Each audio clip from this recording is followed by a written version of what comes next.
So means what? Means kita membutuhkan pemimpin ke depan.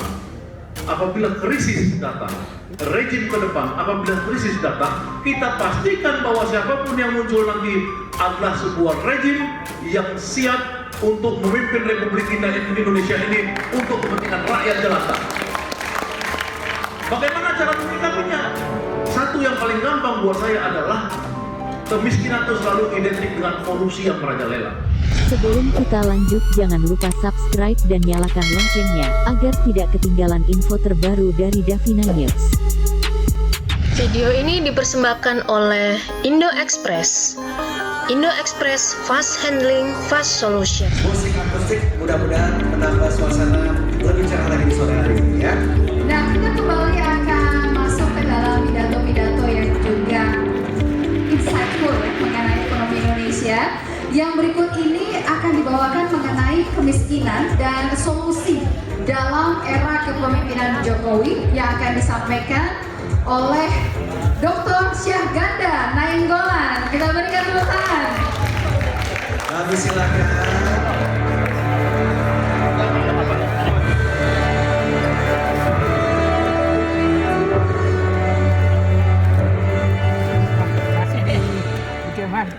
Ya, masih.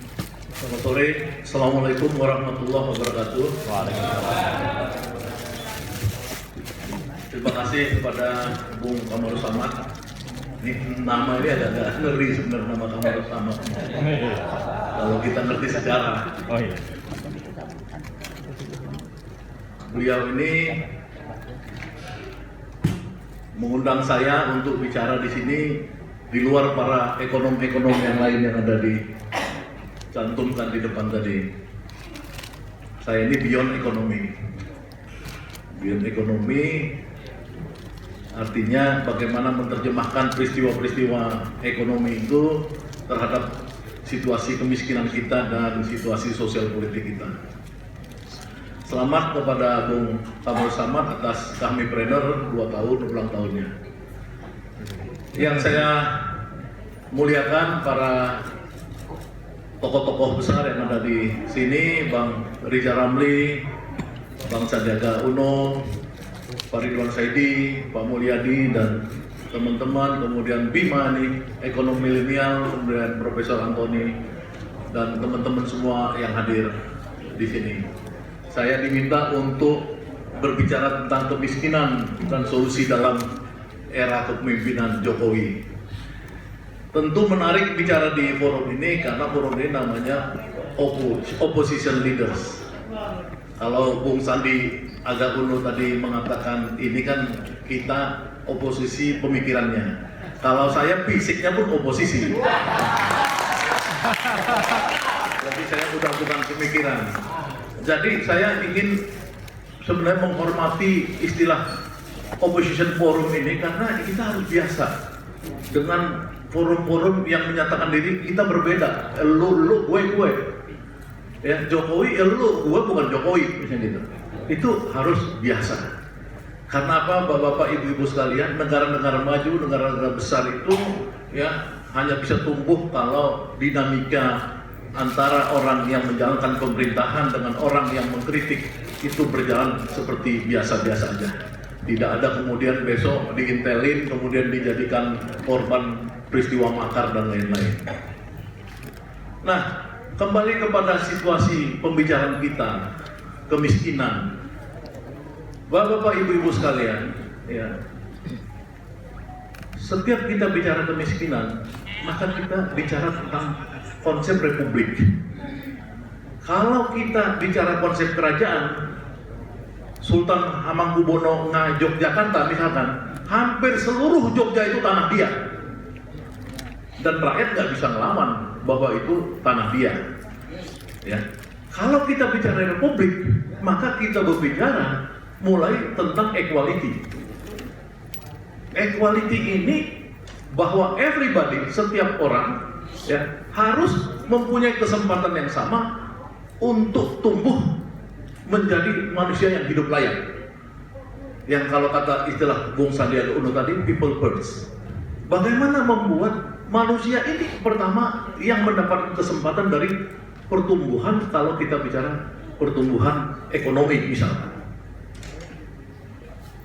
Selama pemerintahan Jokowi yang kita ketahui adalah dari angka resmi saja, angka yang dirilis oleh resmi pemerintahan Jokowi dan BPS Jokowi, dengan rata-rata pertumbuhan 5% selama 5 tahun Jokowi hanya menghasilkan pengurangan kemiskinan 1%. Ini adalah terburuk dalam sejarah kita, khususnya dalam sejarah pasca reformasi. Dalam pasca reformasi itu 1999 sampai 2004, 5 tahun itu dari berbagai rejim, ya, ada diantaranya rejim yang dipimpin oleh Bang Rizal Ramli dan Gus Dur presidennya, itu berhasil menurunkan 6,8% kemiskinan. Di zaman SBY 10 tahun, ya, itu berhasil sekitar 5,8 juga. Kemudian di zaman Jokowi 5 tahun 1%. Ya. Kalau di zaman SBY itu seburu-burunya kata orang SBY, dia tetap rata-rata 2,5% per satu periode. Kita cuma 1%. Ini angka resmi. Angka resmi, saudara-saudara sekalian. Kalau angka resmi ini kita terjemahkan dengan kepemimpinan dan keberpihakan, maka kita sudah pastikan bahwa rejim Jokowi ini adalah rejim yang tidak berpihak kepada rakyat miskin dan begitu kejam terhadap rakyat miskin. Kemudian kita melihat fenomena-fenomena yang berlanjut seperti sekarang, ya, ketika Jokowi memaksakan Omnibus Law, maka kelihatan semua konstruksi pemikirannya adalah bagaimana membanjakan kaum-kaum kapitalis sambil menindas para buruh dan kaum tani. Ini faktanya. Nah, kalau memang itu yang terjadi, ya, situasi krisis sekarang membuat kita semua merenung. Siapa yang tinggal di landasan? Siapa yang senang-senang di menikmati struktur kemakmuran negeri ini? Dalam paparan saya yang sudah saya serahkan kepada panitia, semua ketimpangan itu menunjukkan bahwa di Indonesia ini orang-orang miskin yang jumlahnya near poor dan poor itu 115 juta, means itu sekitar setengah bangsa Indonesia, itu adalah orang-orang yang selalu tinggal di landasan selama 74-75 tahun Indonesia merdeka. So means what? Means kita membutuhkan pemimpin ke depan. Apabila krisis datang, rejim ke depan, apabila krisis datang, kita pastikan bahwa siapapun yang muncul nanti adalah sebuah rejim yang siap untuk memimpin Republik Indonesia ini untuk kepentingan rakyat jelata. Bagaimana cara menyikapinya? Satu yang paling gampang buat saya adalah kemiskinan itu selalu identik dengan korupsi yang merajalela. Maka di dalam forum ini saya menawarkan kepada pimpinan forum dan kepada para pemirsa yang menonton secara live untuk membiasakan diri bersiap-siap membunuh para koruptor, ya, membunuh para koruptor, untuk koruptor itu mati di tengah jalan nantinya, ya. Tidak boleh lagi ada koruptor ke depan. Itu salah satu, ya. Kalau Anda berani jadi presiden, kalau ada jadi menteri-menteri, maka dia harus menyediakan peti mati sendiri untuk dirinya. Itulah yang kita butuhkan, pemimpin bersih. Terima kasih karena waktunya udah habis. Mudah-mudahan sukses selalu buat semua. Wabillahi taufiq wal hidayah. Wassalamualaikum warahmatullahi wabarakatuh. Waalaikumsalam warahmatullahi Kami wabarakatuh. mohon untuk tetap berada di atas panggung, Pak. Wah, tunggu dulu Pak. Ini masih ada penyerahan cindera mata terlebih dahulu. Saya Ya. persilahkan. Kepada Dr. Syahganda Nainggolan, terima kasih untuk pidatonya. Selanjutnya kami undang Bapak Bahtera Bano, co-founder dari Kamipreneur, yang akan menyerahkan cendera mata di kesempatan kali ini.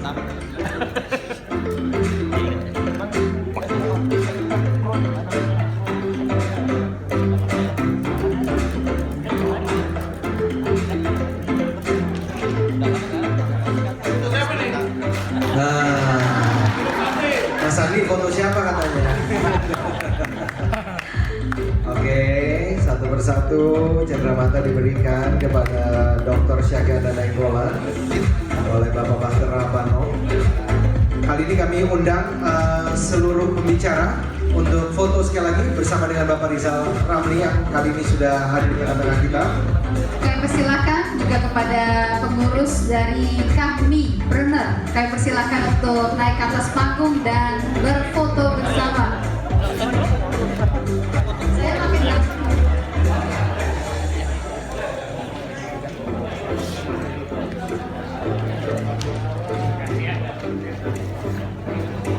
Baik, kepada rekan-rekan media kami persilakan untuk dapat mengabadikan momen tersebut. Sesaat lagi berita kita juga akan mendengarkan pidato dari Bapak Rizal Ramli atau Dr. Rizal Ramli yang telah hadir di tengah-tengah kita. Tapi saya merasa fotonya terlalu formal, harus pakai gaya dong Pak. Iya dong. Atau apa? Nah, itu dia. Nah, gayanya Pak, jangan lupa Pak. Nah, itu dia.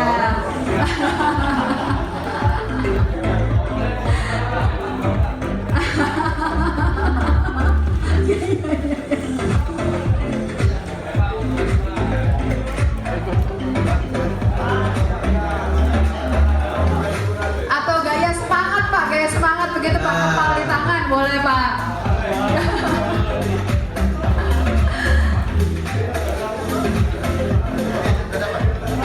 Baik, kita bagaimana rekan-rekan wartawan, sudah cukup atau masih butuh lagi?